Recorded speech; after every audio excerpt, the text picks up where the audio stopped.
Hey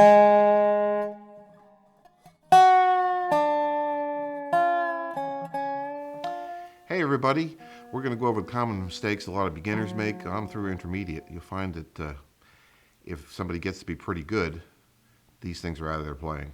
So why not you? Why don't you just take the shortcut and learn the common mistakes that people make? I've taught a lot of workshops around the country, and I've seen scores and scores of people do these things. And when I show them the correct way to do something, it cleans up their playing immediately. So I thought that this would be a useful lesson to you.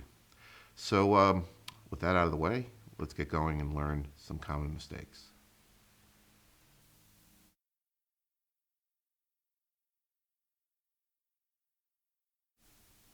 Okay, the number one thing, it's not an order of importance, but everything's as important as the next. Example number one on the tablature is going to be something that's going to show you how to tilt your bar up. That's one of the big things I see people do. If they're going to play three notes, which should be, say, number one in the tablature, that's just the top three strings of the second fret.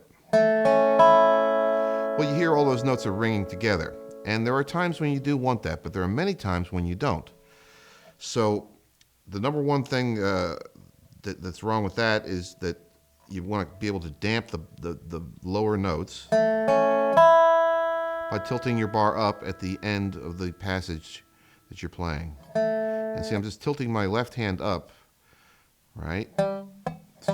So that by the time I reach the third note, the two below it have been muted by my drag fingers, which I'll turn a little bit and keep the cameraman busy here, Peter Lorch. And I see I've tilted up with my hand, but I'm leaving these fingers down. So my whole hand isn't coming up like that. It's just the right part of my hand, and my pinky and my ring finger stay down. Okay? Now, a little word to the wiser, that's where your pressure is at with the bar. You don't put the pressure necessarily on the index finger. And this is a big thing that I see people do wrong too. I'm going to move back there, Peter. I see people pressing, and listen to what happens when you press too hard.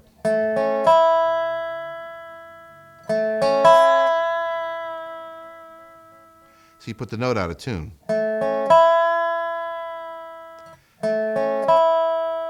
So you want to have enough pressure so you don't get a lousy sound, but not too much to detune the note. And really, the pressure is on my pinky and my ring finger. That's where I have the pressure. I'm firm right there.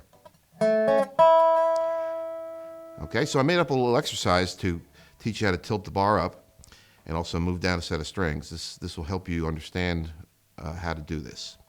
So we're going to play the three notes, and the bar is going to be flat. Now when I play the third one, that's when I tilt up.